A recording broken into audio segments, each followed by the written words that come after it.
माँ, आपसे कितनी बार कहा है कि गुड़िया को ऊट पटांग सी बातें मत सिखाया करो। बड़ा बेटा राम अपनी माँ बिमला देवी पर भड़कते हुए बोला तो वह चौंक गई। पर बेटा, मैंने ऐसा क्या सिखा दिया गुड़िया को जो तुम इतने नाराज हो रहे हो? इतने में उनकी बड़ी बहू सोनिया बाहर निकली और कहने लगी, माँ जी, आज सुबह से आपकी गांव की भाषा में न जाने क्या बड़बड़ा रही थी हमारी बच्ची। हम उसे इतने महंगे इंग्लिश मीडियम स्कूल में पढ़ा रहे हैं ताकि वह अच्छे से इंग्लिश सीख पाए और आगे उसका कॉन्वेंट स्कूल में एडमिशन हो सके। लेकिन आप हैं कि हमारी सारी कोशिशों पर पानी फेरने पर तुली हुई हैं। विमला देवी जी हैरानी से बेटे और बहू की बातें सुनती जा रही थी और इतने में बहू अपने पति राम से बोली, सुनिए जी, आपकी माँ की गवारों वाली भाषा तो हमारी बच्ची का भविष्य बर्बाद कर देगी। ना जाने इसके लिए क्या क्या सपने देखे हैं मैंने। अपनी माँ से कहिए जरा दूर ही रहे हमारी बच्ची से। विमला देवी जी काफ़ी देर से अपनी बहू की बदतमीजी भरी बातें सुनती जा रही थी। बड़ी बहू तीर के समान चुभने वाले शब्द अनवरत बोलती जा रही थी और बड़ा बेटा राम सामने चुपचाप खड़ा था, या यूं कहो कि अपनी पत्नी के व्यवहार को सहमति दे रहा था। 6 महीने पहले ही पति के देहांत का गम झेल चुकी विमला जी आए दिन अपनी बहुओं के ताने का शिकार हो रहती थी। विमला जी के 2 बेटे और बहुएं हैं। बड़े बेटे राम की एक बेटी है जिसे सब लोग प्यार से गुड़िया बुलाते हैं, और छोटे बेटे लक्ष्मण की 1 वर्ष पहले ही शादी हुई है।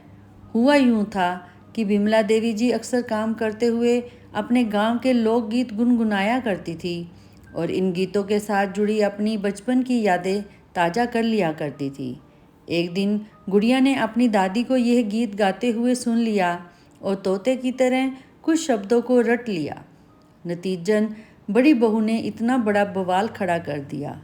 दरअसल यह मुद्दा तो केवल एक बहाना था अपनी सास पर रौब जमाकर रखने के लिए। बहू जानती थी कि उसकी सास बिल्कुल सीधी सादी है, इसलिए उन्हें दबाकर रखने के लिए वह आए दिन कोई ना कोई मुद्दा उठाकर कलह जरूर कर देती थी, और राम को हमेशा अपनी पत्नी की बातें ही सही लगती थी। अब तो अपनी जेठानी की देखा देखी छोटी बहू भी अपनी सास की बिल्कुल इज्जत नहीं करती थी। लेकिन पति की मृत्यु के बाद विमला जी अपने होंठ सीकर रहना ही उचित समझती थी। ऐसे ये पहली बार नहीं हुआ था जब विमला जी को कम पढ़ा लिखा होने के कारण बातें सुनने को मिली हों।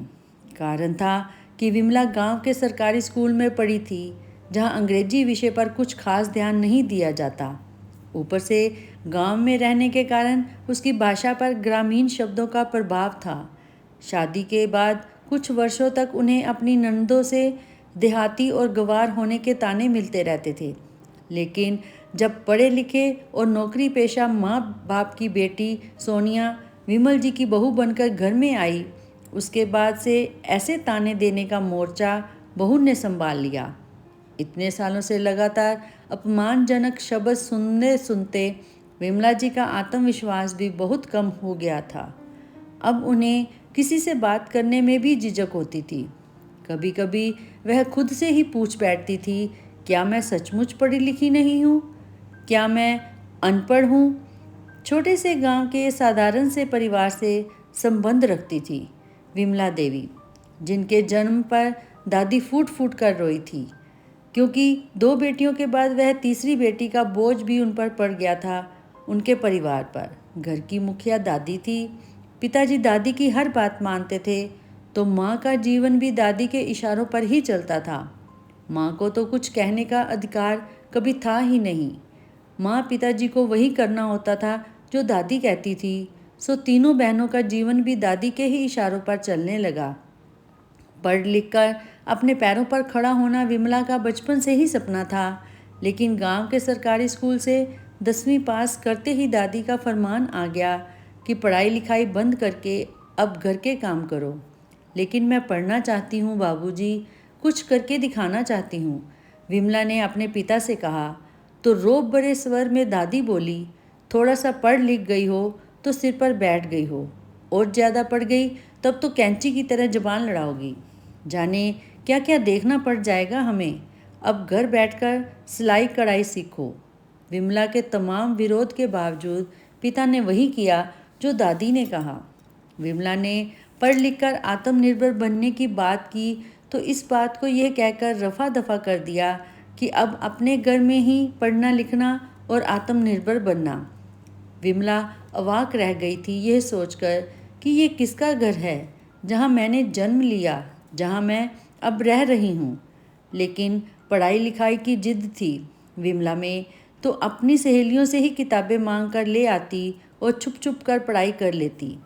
भले ही 12वीं पास ना कर सकी, लेकिन 12वीं तक का ज्ञान उसने हासिल कर लिया था।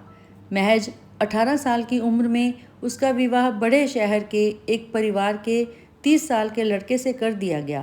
विमला के सारे ख्वाब टूट चुके थे। जब ससुराल आई तो पाया कि पढ़ी लिखी जेठानी और स्नातक पास कर नंदे उसे अपने से कमतर समझती थी। जब भी वह कुछ बोलती तो उसे सुनने को मिलता, यह कैसी देहाती भाषा में बात करती हो। जेठानी को सहेलियों से अंग्रेजी भाषा में बात करते देखा तो फिर से पढ़ाई की इच्छा जागी और पति से 12वीं की परीक्षा दिलवाने के लिए कहा। पतिदेव ने फार्म भरवा दिया और 12वीं की परीक्षा भी दिलवा दी। 12वीं में पास होने के बाद मन खुश हो गया कि आगे पढ़ने को मिलेगा तो शायद अब ख्वाब पूरे हो जाएंगे। लेकिन फार्म भरने का समय आया तो पता चला कि वह माँ बनने वाली है। सासू माँ ने साफ साफ निर्देश दे दिया कि अब घर बैठकर गृहस्थी संभालो, पढ़ने लिखने का समय अब निकल चुका है। बड़ा बेटा राम पैदा हुआ तो 1 वर्ष के बाद छोटा बेटा लक्ष्मण भी उस दुनिया में आ गया। तो पतिदेव ने बड़े प्यार से समझाया कि बच्चे बड़े हो जाएं, फिर तुम्हारे पास समय ही समय होगा, तब तुम सारे ख्वाब पूरे कर लेना। विमला ने खुशी खुशी अपने परिवार की जिम्मेदारियां निभाई। पति का प्रमोशन और बच्चों की सफलता में उसका सबसे बड़ा हाथ था। सबको तरक्की के आसमान पर ले जाने वाली सीढ़ी बनी थी विमला। धीरे धीरे अपने ख्वाबों को तो जैसे बुला ही दिया उसने। आज जब विमला ने अपने बेटे बहू के मुंह से अपमानजनक बातें सुनी, उसका धीरज जवाब दे गया। अकेले में जाकर खूब रोई, लेकिन फिर खुद को संभालते हुए हमेशा की तरह अपने काम में व्यस्त हो गई। शाम को विमला खरीदारी करने के लिए मार्केट गई तो भीड़ में से अचानक एक आवाज़ उसके कानों से टकराई, विमला, ओ विमला। विमला को यह स्वर कुछ जाना पहचाना सा लगा। फिर सहसा बोली, रज्जो। पीछे मुड़कर देखा तो रज्जो ही खड़ी थी। इतने सालों बाद अपनी बचपन की सहेली से मिलकर विमला का चेहरा खुशी से खिल उठा। वो बच्चों की तरह चहक उठी। चल पास के रेस्टोरेंट में चलकर बैठते हैं, रज्जो ने कहा। तो विमला बोली, इतने सालों बाद तू यहाँ इसी शहर में मिलेगी, मुझे तो अंदाज़ा ही नहीं था। तो रज्जो ने कहा, विमला, मेरी यहाँ के गर्ल्स कॉलेज में प्रिंसिपल के तौर पर पोस्टिंग हुई है, सो मेरे पति ने भी यहाँ पर ही ट्रांसफ़र करवा लिया और बच्चे भी अब सेटल हो गए हैं, दोनों अच्छी नौकरी कर रहे हैं। तुम सुनाओ, तुम आजकल क्या कर रही हो विमला? बहुत बड़े ख्वाब थे तुम्हारे, कहीं नौकरी कर रही हो या फिर बिजनेस?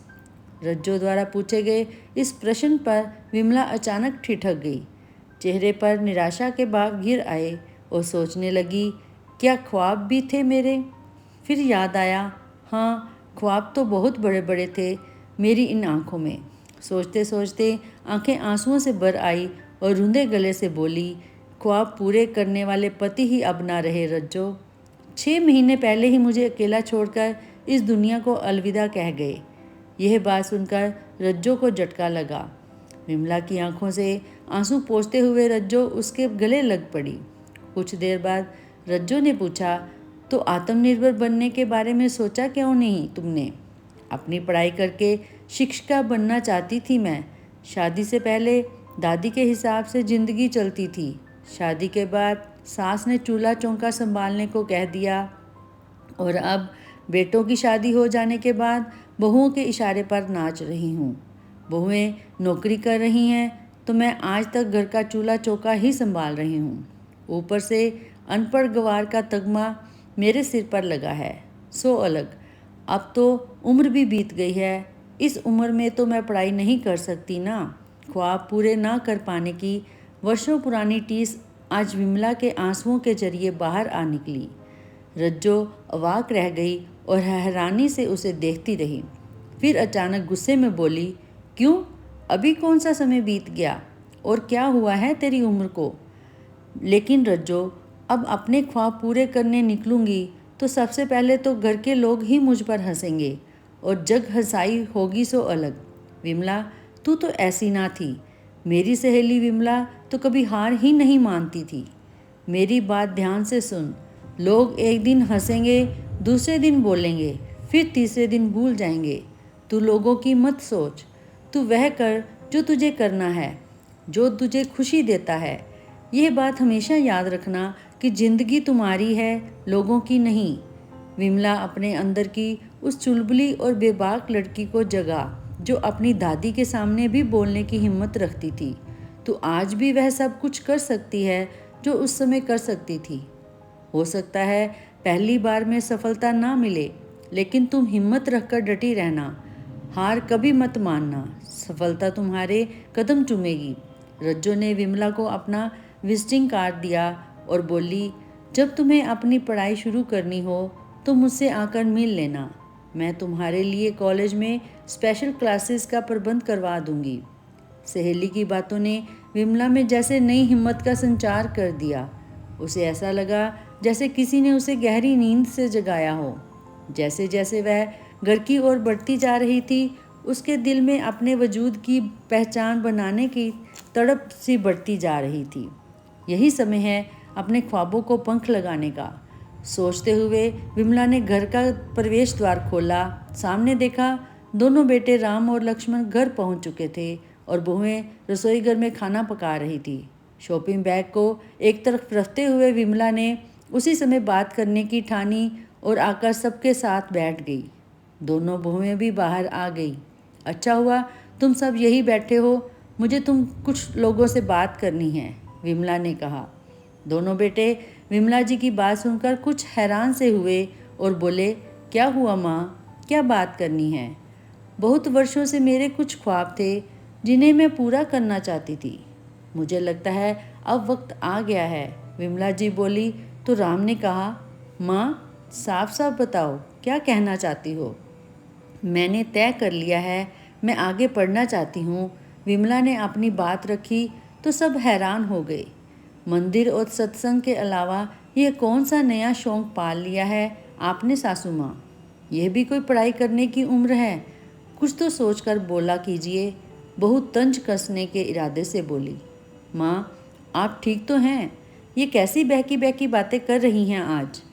त्योड़ियाँ चढ़ाते हुए बड़ा बेटा राम बोला। हाँ मैं बिल्कुल ठीक हूँ। और ये क्या तरीका हुआ बात करने का राम? आखिर मेरे भी कुछ सपने थे, कुछ अरमान थे मेरे दिल में, और यदि मैं उन्हें अब पूरा करना चाहती हूँ तो इसमें गलत ही क्या है?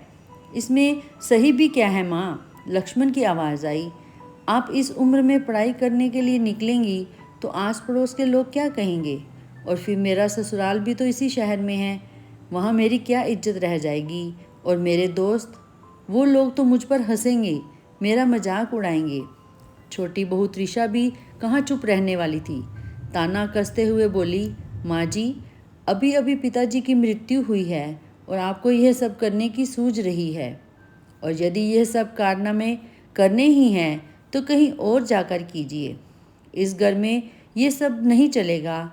बेटे बहुएं अपना फैसला सुनाकर अपने अपने कमरे में चलते बने।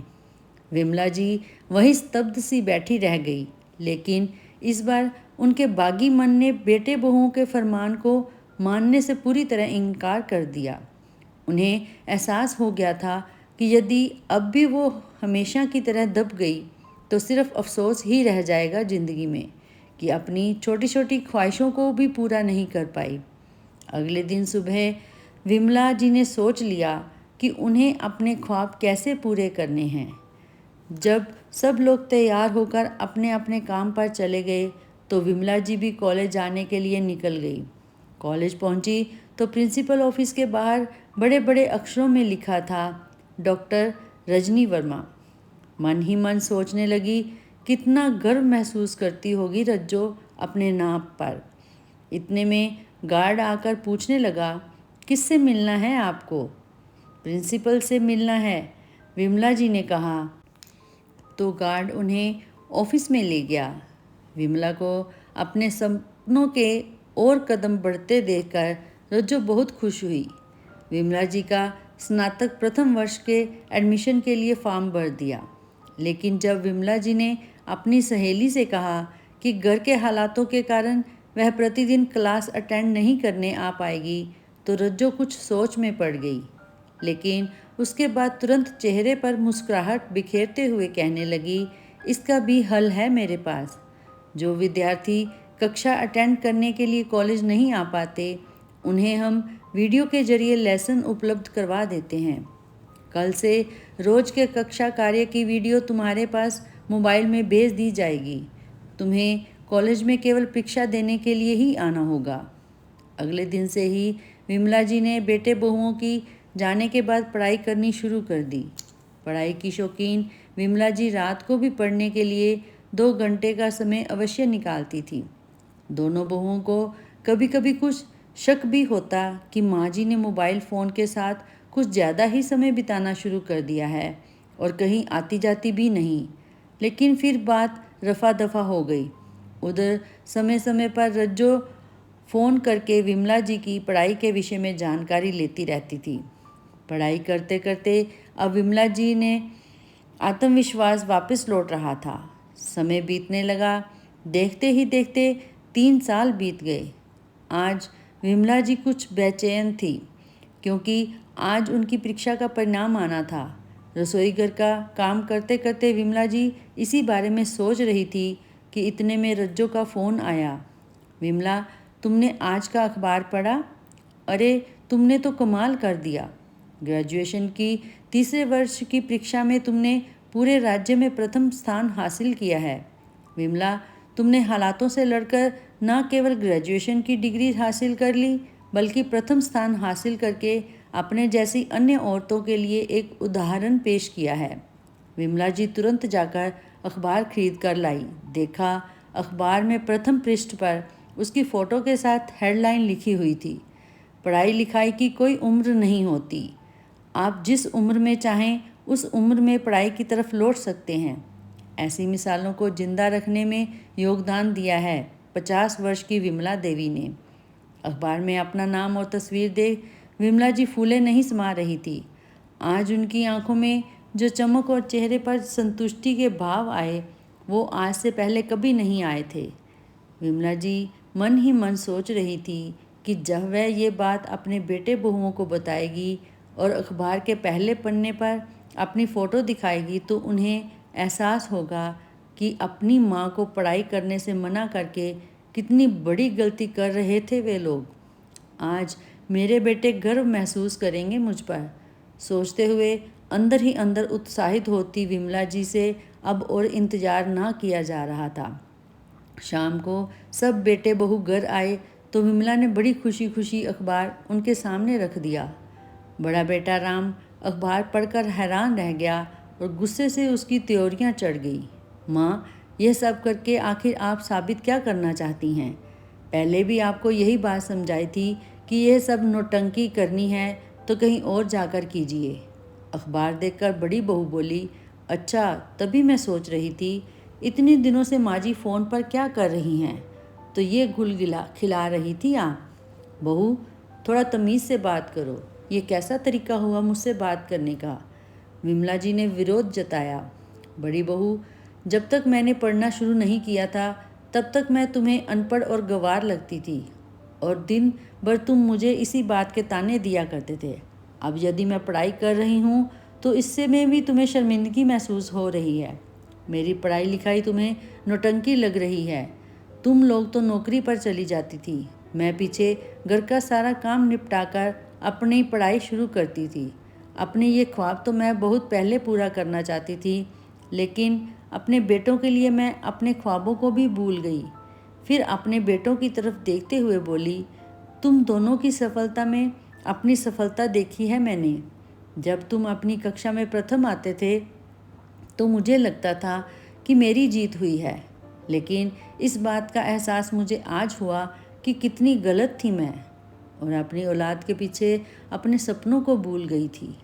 आंसुओं से भरी आंखें लिए विमला जी रूंधे गले से बोलने लगी, लेकिन बस अब बहुत हुआ। अब मैं इसके आगे बीएड की पढ़ाई भी करूँगी। मैं अब रुकने वाली नहीं हूँ। इतनी बात पर भड़कते हुए छोटा बेटा बोला, माँ, अगर आपको यह सब काम करने हैं तो आप कहीं और जाकर रहिए। यह तमाशा अब हम और ज़्यादा बर्दाश्त नहीं कर सकते। अगले दिन सुबह कुछ न्यूज़ रिपोर्टर विमला जी का इंटरव्यू लेने के लिए घर पर पहुंच गए और विमला जी से प्रश्न पूछने लगे। इस प्रश्न के उत्तर में कि आप इसके बाद क्या करने का सोच रहे हैं, विमला जी ने कहा, मैं आगे बीएड की पढ़ाई शुरू करना चाहती हूँ और साथ में ही अपना कोचिंग सेंटर खोलना चाहती हूँ। रविवार था, सो बेटे बहू भी घर पर थे। अपनी माँ को इंटरव्यू देते देखकर मन ही मन क्रोध में उबल रहे थे, लेकिन न्यूज़ रिपोर्टर के सामने कुछ न बोले। लेकिन जैसे ही न्यूज़ रिपोर्टर निकले, वे अपनी माँ पर बरस पड़े। माँ, आखिर ये तमाशा कब तक चलने वाला है? बड़ा बेटा राम बोला। तो विमला जी ने जवाब दिया, बस कुछ ज़्यादा दिनों तक नहीं बेटे। बहू हैरानी से विमला जी की तरफ देख रहे थे कि माँ इतनी आसानी से कैसे मान गई। लेकिन अगले ही पल विमला जी ने कहा, रात को तुम लोग कह रहे थे कि अब तुमसे ये सब बर्दाश्त नहीं हो रहा और अगर मुझे कुछ करना है तो मैं कहीं और जाकर रहूं।